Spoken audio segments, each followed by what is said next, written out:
Question 1. Were they captains of industry or robber barons? Our goals. We'll learn about the growth of the Industrial Revolution in the late 1800s. We'll understand the different ways industrial leaders tried to consolidate control over the economy. To do that, we'll consider attitudes towards various key business leaders such as Vanderbilt, Carnegie, Mellon, Morgan, and Rockefeller. Our big idea. In the late 1800s, the Industrial Revolution went into overdrive. Business in America was dominated by a few enormously wealthy tycoons who engaged in unethical business practices, but also gave away their fortunes to benefit all of society. Let's get started with our introduction. The great industrialists of the Gilded Age remade America. They built great transportation networks, powered the Industrial Revolution with oil, provided the steel needed for skyscrapers, bridges, and railroads, and financed all of this growth. In this sense, they are rightly admired, and the small collection of men who led the industries of the time are called captains of industry. But another name has also been applied to this same group of men. The super-rich industrialists and financiers were called robber barons by the workers they manipulated and the voters who watched them bribe public officials. What follows is an introduction to a few of the great industrialists. It is up to you to decide. Were they captains of industry who benefited society, or robber barons who ultimately had a negative effect on America? Cornelius Vanderbilt. Cornelius Vanderbilt was the first great American industrialist. He was born in New York in 1794, just 2 years before the Declaration of Independence was signed. He grew up without much formal education, but went to work in the shipping industry. Nicknamed the Commodore, he successfully built an empire in transportation. His ventures in steamships provided profitable, especially because of the demand for shipping that resulted from the California Gold Rush and the Civil War. After the war, he turned his attention to railroads. He bought out competitors and assembled the New York Central Railroad. His Grand Central Depot in New York City is still one of the most impressive railroad stations in the world. In his later years, he established a pattern of philanthropy that other industrialists would follow. With his fortune, he founded Vanderbilt University in Nashville, Tennessee. His grandson eventually used the family money to build one of America's largest private homes, the Biltmore Estate. Andrew Carnegie. Oil was not the only commodity in great demand during the Gilded Age. The nation also needed steel. The railroads needed steel for their rails and cars. The Navy needed steel for its new naval fleet. And cities needed steel to build skyscrapers. Every factory in America needed steel for their physical plant and machinery. Andrew Carnegie saw this demand and seized the moment. Like other industrialists, Andrew Carnegie was not born into wealth. When he was 13, his family came to the United States from Scotland and settled in Allegheny, Pennsylvania, a small town near Pittsburgh. His first job was in a cotton mill, where he earned $1.20 per week. His talents were soon recognized, and Carnegie found himself promoted to the bookkeeping side of the business. An avid reader, Carnegie spent his Saturdays in the homes of wealthy citizens who were gracious enough to allow him access to their private libraries. After becoming a telegrapher for a short while, he met the head of a railroad company who asked his services as a personal secretary. Carnegie became a tycoon because of shrewd business tactics. Rockefeller often bought other oil companies to eliminate competition. This is a process known as horizontal integration. Carnegie also created a vertical integration. He bought railroad companies and iron mines. If he owned the rails and the mines, he could reduce his costs and produce cheaper steel. Carnegie was a good judge of talent. His assistant, Henry Clay Frick, helped manage the Carnegie Steel Company on its way to success. Carnegie also wanted productive workers. He wanted them to feel that they had a vested interest in the company prosperity, so he initiated a profit-sharing plan. All these tactics made the Carnegie Steel Company a multi-million-dollar corporation. In 1901, he sold his interests to J.P. Morgan, who paid him $500 million to create U.S. Steel. Andrew Mellon. The son of a banker and judge, Andrew Mellon showed remarkable talent for investment and banking at an early age. In 1872, his father set him up in a lumber and coal business, which he soon turned into a profitable enterprise. He joined his father's banking firm, T. Mellon and Sons, in 1880, and 2 years later had ownership of the bank transferred to him. In 1889, Mellon helped organize the Union Trust Company and Union Savings Bank of Pittsburgh. He also branched into industrial activities: oil, steel, shipbuilding, and construction. Areas where Mellon's backing created giant enterprises included aluminum, industrial abrasives, and coke. Mellon financed Charles Martin Hall, whose refinery grew into the Aluminum Company of America, or Alcoa. He created an entire industry through his help to Heinrich Koppers, inventor of coke ovens, which transformed industrial waste into usable products such as coal gas, coal tar, and sulfur. Mellon also became an early investor in the New York Shipbuilding Corporation. Mellon was one of the wealthiest people in the United States, the third highest income tax payer in the mid-1920s, behind John D. Rockefeller and Henry Ford. Unlike other industrialists of his time, Andrew Mellon also served in government. He was Secretary of the Treasury throughout the 1920s under Presidents Harding, Coolidge, and Hoover. Like Carnegie, Mellon also gave away large sums of his fortune. Carnegie Mellon University was founded with the two men's money. Mellon also provided the money to establish the National Gallery of Art in Washington, D.C. J. Pierpont Morgan. Not all of the tycoons of the Gilded Age were rags to riches stories. J. Pierpont Morgan was born into a family of great wealth. His father had already made a name for himself in the banking industry. With Morgan's family resources, he enjoyed the finest business education money could buy. He did not scratch and claw his way to the top of any corporate ladder. His father arranged for an executive track position at one of New York's finest banks.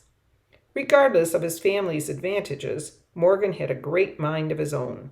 He set out to conquer the financial world, and conquer it he did. Morgan's first business ventures were in banking. By 1860, he had already established his own foreign exchange office. He knew the power of investment. Not content to control just the banking industry, he bought many smaller ventures to make money. During the Civil War, he paid the legally allowed fee to purchase a substitute soldier and evaded military service. Morgan made handsome profits by providing war materials. After the war, he set out to corner the nation's financial markets. When the Panic of 1873 rocked the nation's economy, Morgan protected himself wisely and emerged in the aftermath as the king of American finance. Despite his label as a robber baron, Morgan felt his investments benefited America. His railroad dealings helped consolidate many smaller, mismanaged firms, resulting in shorter trips and more dependable service. 2 times during financial panics, he allowed the federal government to purchase his vast gold supplies to stop the spiral of deflation. He owned a bridge company and a tubing company. His most renowned purchase was in 1901, when he bought the Carnegie Steel Company for $500 million to create U.S. Steel. Within 10 years, U.S. Steel was worth over $1 billion. Morgan's actions marked a shift in thinking among American industrialists. He proved that it was not necessary to be a builder to be successful. Smart investment and efficient consolidation could yield massive profits. Young entrepreneurs shifted their goals into banking in the hopes of mirroring Morgan's success. For all his accomplishments, he was harshly criticized. The first decade of the 20th century brought challenges to Morgan from the government. His Northern Securities Railroad Company was deemed illegal under federal antitrust law, the first such action by the national government. He was investigated by Congress for his control of the financial markets. Even U.S. Steel was forced to relinquish its monopoly. Jaded by the criticism, Morgan moved to Europe, where he lived his final days. He was a favorite target of intellectuals who claimed that such tycoons robbed the poor of their deserved wealth. He was a hero to enterprising financiers across the land who dreamed of following his example. That is, of course, unless they were destroyed by his shrewd, fierce tactics. By the time of his death, J.P. Morgan owned or partially owned multiple railroads, General Electric, the American Bridge Company, and AT&T. His investment bank survives today in the form of Morgan Stanley. John D. Rockefeller. He was America's first billionaire. In a pure sense, the goal of any capitalist is to make money, and John D. Rockefeller could serve as the poster child for capitalism. Overcoming humble beginnings, Rockefeller had the vision and the drive to become the richest person in America. At the turn of the century, when the average worker earned $8 to $10 per week, Rockefeller was worth millions. Whatever conclusions can be drawn, Rockefeller's impact on the American economy demands recognition. Rockefeller was born in 1839 in Moravia, a small town in western New York. His father practiced herbal medicine, professing to cure patients with remedies he had created from plants in the area. John's mother instilled a devout Baptist faith in the boy, a belief system he took to his grave. After graduating from high school in 1855, his family sent him to a Cleveland business school. Young John Rockefeller entered the workforce on the bottom rung of the ladder as a clerk in a Cleveland shipping firm.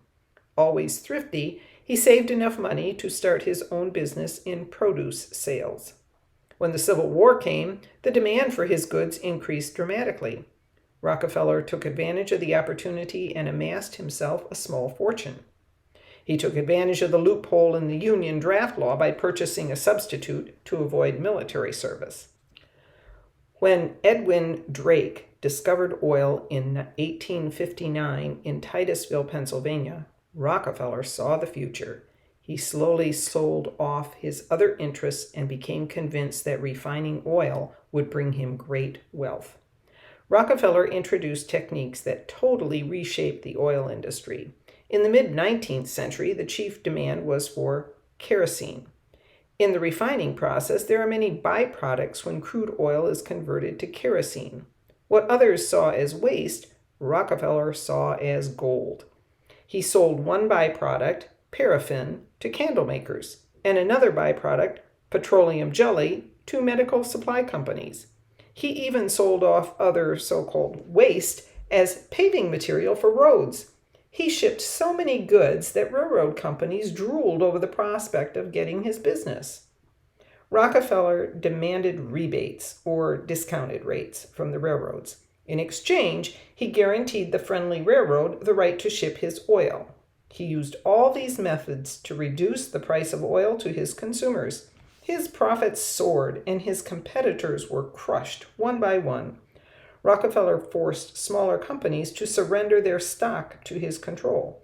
Instead of buying his competitors, Rockefeller bought their stock. In this way, he controlled all of the business without consumers knowing who was really benefiting from their patronage. Also, Rockefeller did not have to do the day-to-day work of managing all of the businesses he controlled. However, by eliminating competition, he could guarantee profits. This sort of arrangement is called a trust. A trust is a combination of firms formed by legal agreement. Trusts often reduce fair business competition.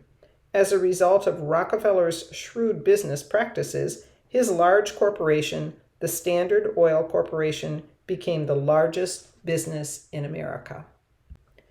As the new century dawned, Rockefeller's investments mushroomed. With the advent of the automobile, gasoline replaced kerosene as the number one petroleum product. Rockefeller was a bona fide billionaire. Critics charged that his labor practices were unfair. Employees pointed out that he could have paid his workers a fairer wage and settled for being a half-billionaire. Before his death in 1937, Rockefeller gave away nearly half of his fortune. Churches, medical foundations, universities, and centers for the arts received hefty sums of oil money.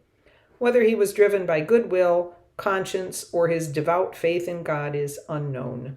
Regardless, he became a hero to many enterprising Americans. Other industrialists. Marshall Field of Chicago was the founder of Marshall Field and Company, a major department store chain. His business was renowned for its then exceptional level of quality and customer service. Eventually, his company merged with Macy's. Field is also known for some of his philanthropic donations, providing funding for the Field Museum of Natural History and donating land for the campus of the University of Chicago. Leland Stanford was an industrialist and a politician who migrated to California from New York at the time of the gold rush. He became a successful merchant and wholesaler and built a business empire.